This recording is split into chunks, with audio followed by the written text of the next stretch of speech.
This question involves two very important strategies. First and foremost, we need to memorize certain formulas. All of these are quadratic functions, but they are written in vertex form. And just to remind you what that looks like, the vertex form of a parabola is usually written as a times x minus h squared plus k, where hk is the vertex. So we kind of are given this information, and if we know this formula, we can eliminate two answers just by plugging in.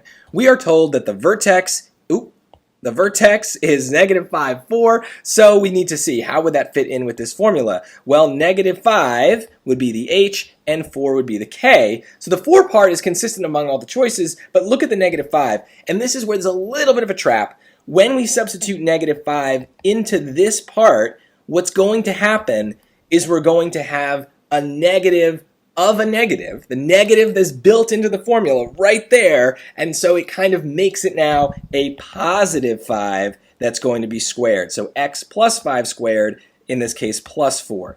Now we don't know the a yet, so I'll leave that out, but we do now know that c and a are wrong because they have a minus 5 when we need a plus 5. So that's at least good enough to get a 50-50 shot. Where do we go from here? Well, we do have more information. We do know that 0, 3 is the y-intercept. Now, if this were a different quadratic version of this equation, we could see the y-intercept just built into the equation, but we don't need to rearrange anything here because we can use one of my other favorite strategies, plug points into equations. If you have a point, plug it into the equation and see what happens. And we could have done that with the vertex too, but I think there we were just better off memorizing the formula.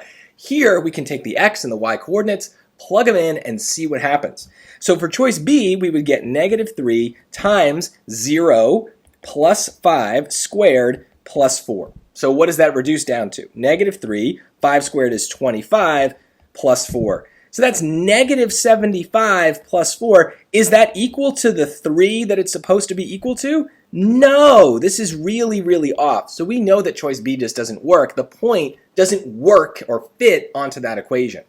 It's probably D. We could definitely try it. Negative 1 over 25. 0 plus 5 squared is 25. So that's going to very conveniently reduce to negative 1. Negative 1 plus 4 is positive 3. And so there is the point we were looking for. And there is proof that that is our answer. Lots of stuff on the SAT is involving strategies like plug points into equations. Lots of stuff involves memorization like formulas and quadratic stuff.